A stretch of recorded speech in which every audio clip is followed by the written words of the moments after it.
மட்டக்களப்பு மாவட்டத்தில் எழில் கொஞ்சும் குருக்கள் மடம் கிராமத்தின் வடக்கே அமைய பெற்றுள்ள ஏத்தாலைக்குள பறவைகள் சரணாலயத்தில் லட்சக்கணக்கான வெளிநாட்டு மற்றும் உள்நாட்டு பறவைகளை அவதானிக்க முடிகிறது.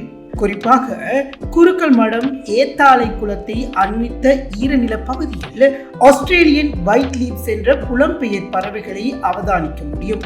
இப்பறவைகளினம் குறிப்பாக ஜனவரி மாதத்தில் இறுதி பகுதியில் இப்பிரதேசத்திற்கு வருகை தருவதாகவும் குறிப்பாக இனப்பெருக்கத்தை பூர்த்தி செய்ய வருவதாகவும் சூழலியலாளர்கள் கருத்து தெரிவிக்கின்றனர். மேலும் இப்பறவைகள் டிசம்பர் மாதம் ஆரம்ப கால பகுதியில் வந்து ஏப்ரல் மாத இறுதியில் இனப்பெருக்கம் நிறைவுற்று தன் குஞ்சுகளுடன் ஆஸ்திரேலியா நாட்டிற்கு செல்வதாகவும் சூழலியலாளர்கள் கருத்து தெரிவிக்கின்றனர்.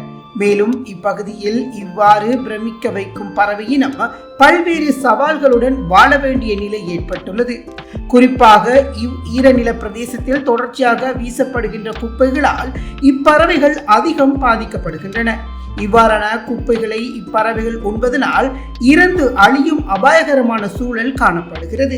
மேலும் மிக பிரதானமான பிரச்சனையாக குறிப்பாக இறைச்சிக்காக இப்பறவைகள் அதிக அளவில் வேட்டையாடப்படுகின்றது. உள்ளூர் மற்றும் வெளியூர் மனித விசமிகள் இதனை அதிக அளவில் ஆக்கிரமிப்பு செய்வதாக பிரதேச மக்கள் கவலை தெரிவிக்கின்றனர். மேலதிக செய்திகளுக்காக எமது யூடியூப் தளத்தை சப்ஸ்கிரைப் செய்யுங்கள்.